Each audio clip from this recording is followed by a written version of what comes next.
Do you ever dream of leaving all this behind and transforming yourself into somebody else in a different place, maybe across the world?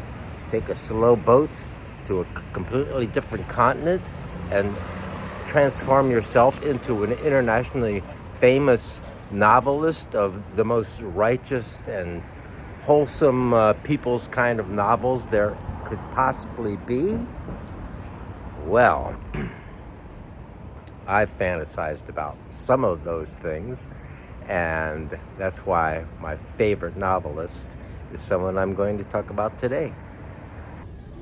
Sometimes it's hard to talk about real favorites, something that I really love, um, because I'll just gush about it or whatever. How can I go into detail about how much I love something without giving it away or whatever? But and it's nice that when we find things that are a little more rare, a little off the beaten path, and this particular novelist, 20th century novelist, is definitely off the beaten path and someone who is not all that popular, unfortunately. I don't know how I would feel if he did become very popular, because I seem to be curmudgeonly anti-popular art. But at any rate, I'm talking about B. Traven. B. Traven was a European-oriented origin novelist who ended up in Mexico and ended up living and writing in Mexico from the 20s into the late 60s. Most of his productive work occurred during the the earlier period in the 30s. So to me, his work, his life and work, which I'm sorry, but in today's culture, it's very hard to have work and not life somehow be intermixed with it. We have to deal quite often with the personality and the life of the artist if we're going to, when we are dealing with the work. So if their work is wonderful and beautiful and humanistic, but they're really a shit, well then, and bad to their wife or whatever, then we have to deal with that. Now, with B. Traven, he kept himself under such a web of mystery that he is completely pure and clean of anything like any sort of scandal, any sort of trouble. He is, basically, he is only the work plus this really cool, mysterious story of him probably being this Weimar period anarchist from Germany who ended up having to leave the country and went into exile in Mexico in the 20s and created this whole new identity. And this author, this nom de plume, B, as in the letter B, Traven, and then wrote all these wonderful novels about Mexico, primarily about the Indians. And that is what I've often referred to as my favorite novel is one of his novels. It's called The Bridge in the Jungle. And it has to do with a American guy who's out, he's going to hunt alligators for their alligator hides or something down in the jungle. So that's his latest plan, or what he claims he's going to do. But so he goes down into the into the jungle, and there he runs into this little pump house on a river, and a party that's going to occur at this river, at this bridge on the river that was all built for the construction and exploitation of the jungle, I think for logging in this case, by the North American money capitalist influence and desires. So what happens is there is a party along this bridge that is built to keep the trucks from falling off, but it has no railing. So it's a bridge over a river, but it has no railing for walking, so you have to watch it when you're walking across. And I'm going to give away what goes on in the novel, because it doesn't really matter, because it's just the way it's told is what is important, not the plot, and that's what I like in most, to me, most great work is how it is told, not necessarily the plot points. Plot is not a main concern of mine. But this one does have a plot, and what goes on is there's this party, and part of the reason for the party is that the older brother in the family, who has been working up in Texas in the oil fields, has come down wearing his brand new shirt, and he's bought some shoes for his 5-year-old step brother. So this kid, the 5-year-old, has never had shoes before, so he's wearing the shoes, and what goes on is he stumbles and falls into the river and ends up dying. And but he's just lost through most of the novel and being hunted in various ways, some even magical, by these indigenous people. There are a couple things in particular in the bridge in the jungle that appeal to me, things about the story. Since this is a personal video log about books, I get to speak about personal things and how they affect me personally. Well, something about this story, what goes on is this young child is wearing shoes that he's not accustomed to, and he falls off a bridge that was not there before, and all these things are the product of the advancement of Yankee culture, or Western European influenced Yankee culture on these indigenous people now here in Mexico. So it made me, and these things are a wonderful gift. Like, oh, he's going to have shoes. Like, we all want shoes to protect our feet, and they're very useful. I'm wearing shoes right now. I always wear shoes. Yes, shoes are good.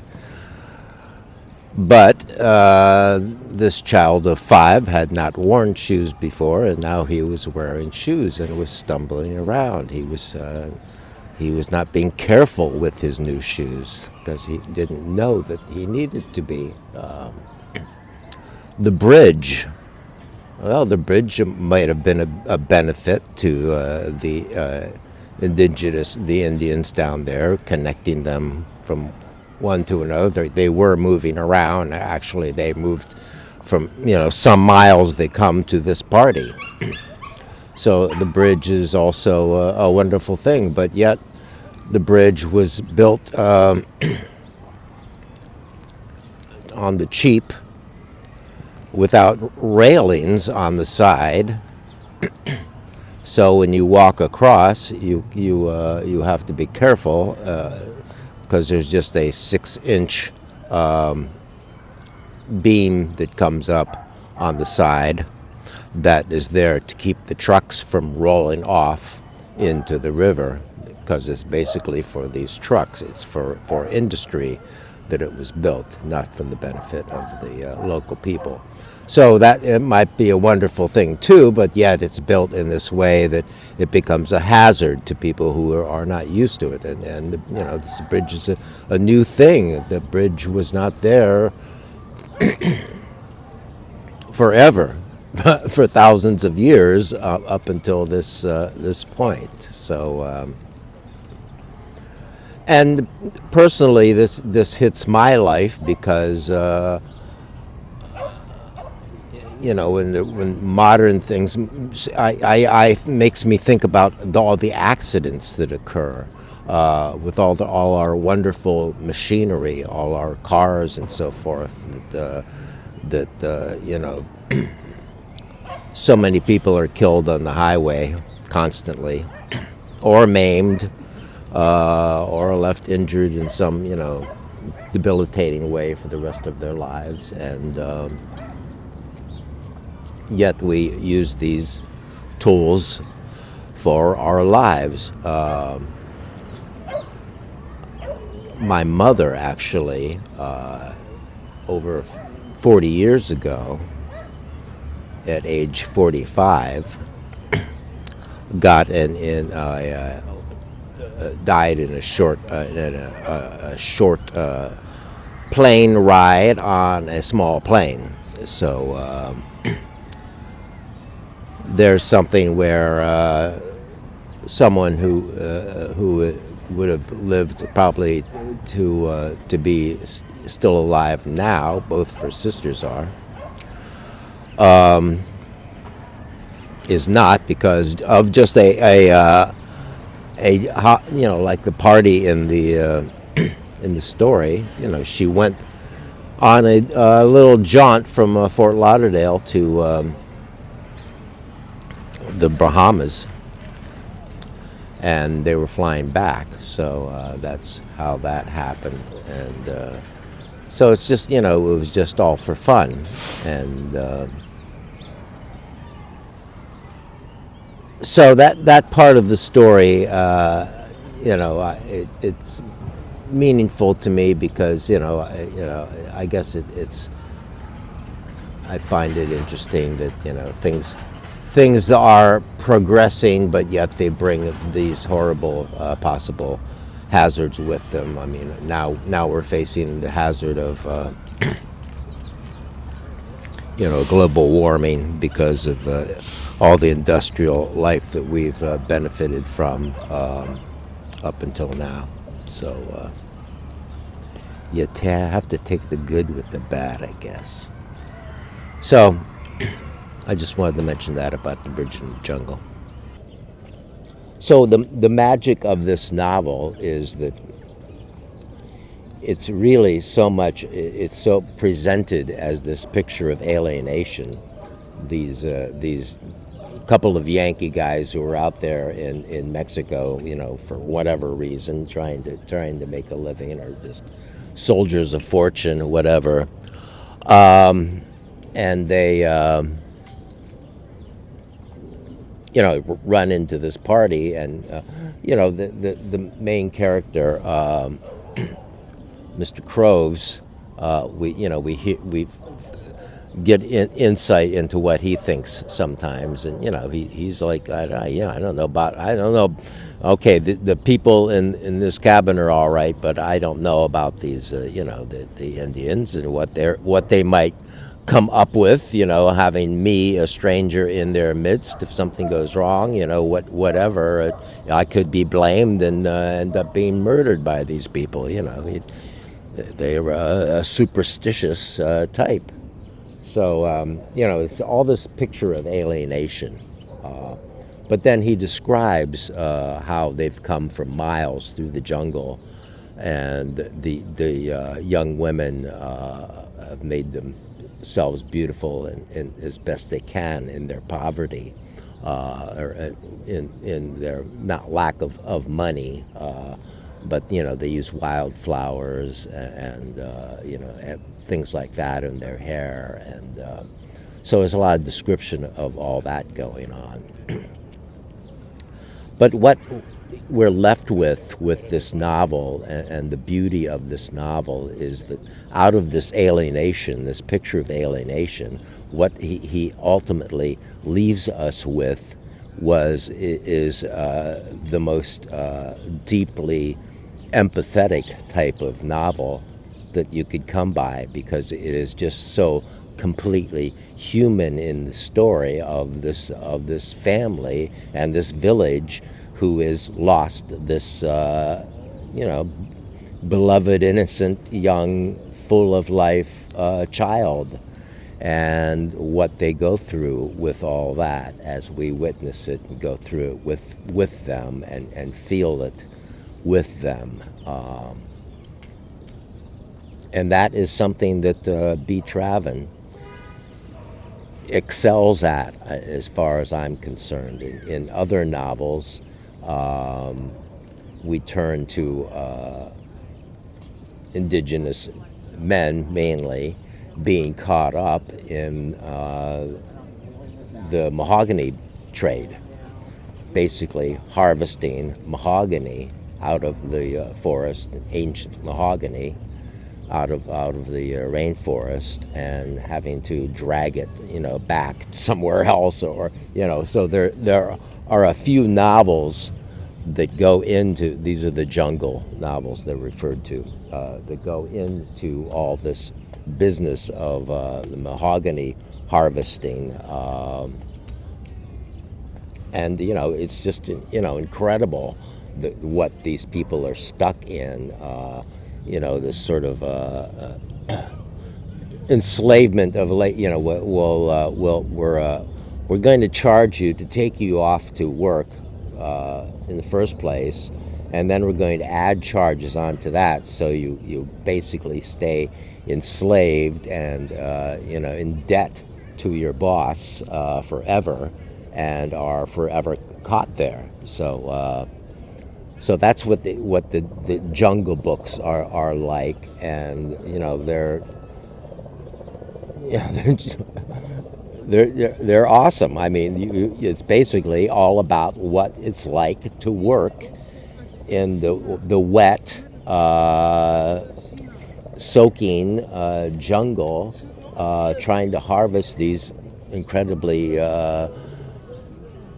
big logs, these trees of mahogany, heavy hard wood, which is why it was beloved. And once again, this is a story of something that the outsiders are needing and exploiting the indigenous to acquire, and have them do the work to get it, so they get the profit on the other end of wherever it's being sold, in London and New York, or wherever the markets were for that.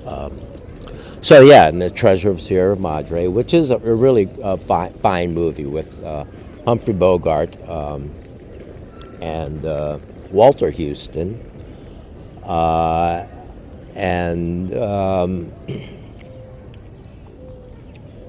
interesting thing about B. Traven is that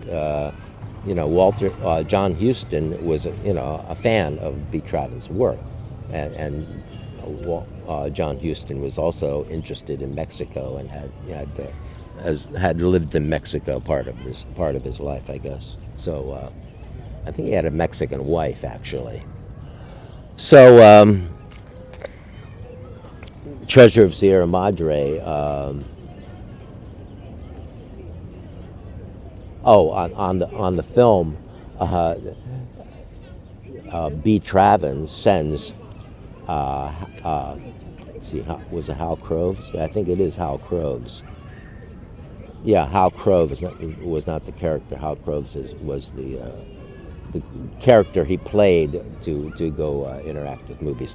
Yeah, so B. Traven sends Hal Croves to be his representative on the movie for to make sure everything's being done correctly, I guess per their contract or whatever. So all the time he's there and interacting with John Huston, he's pretending he's this other guy, Hal Croves, and basically everyone knows that he's really B. Traven, but he's acting like he's Hal.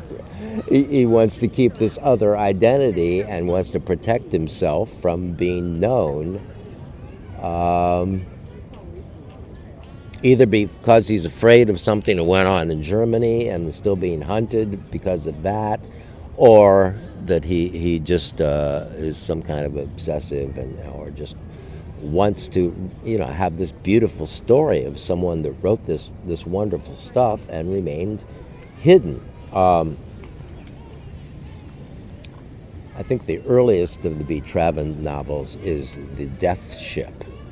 The Death Ship is before he gets to Mexico, and it is about a death ship, a kind of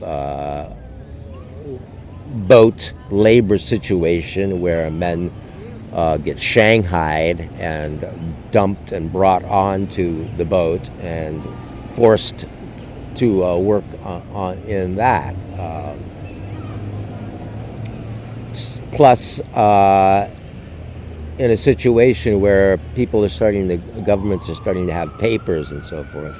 He speaks of a previous time, I guess, in the 19th century when one could walk across several countries without having to show papers, when it was not also bureaucratic with passports and so forth. This is a new kind of construct into the life that we've learned to accept in this bureaucratic complex system that we benefit from in a lot of ways, but on the other hand, we're maybe not as free as we once had been. There's a little siren going around the park here. So, in The Death Ship, it has a guy who is on one of these boats and can't get off, can't go to any other country. Is basically stuck working on the boat because he is without a country and with kind of no hope other than just remaining on the boat and laboring there, I guess, till they get tired of him and dump him, or for whatever reason, if he can't work anymore or whatever. So there's been other movies made of some of Traven's work, some of his shorter stories and so forth, but. B. Traven, if you want to read, probably find them at your library. Some of these 70s issues, these nice paperbacks are still around because they sold kind of widely, so they might be in your local library system. And I would say Bridge into the Bridge into the Jungle, you can't go wrong. The Death Ship, one of the jungle novels. I don't remember all the names of them right now, but they're also very good. And I love B. Traven, and I hope maybe you can love him too. Thanks for watching.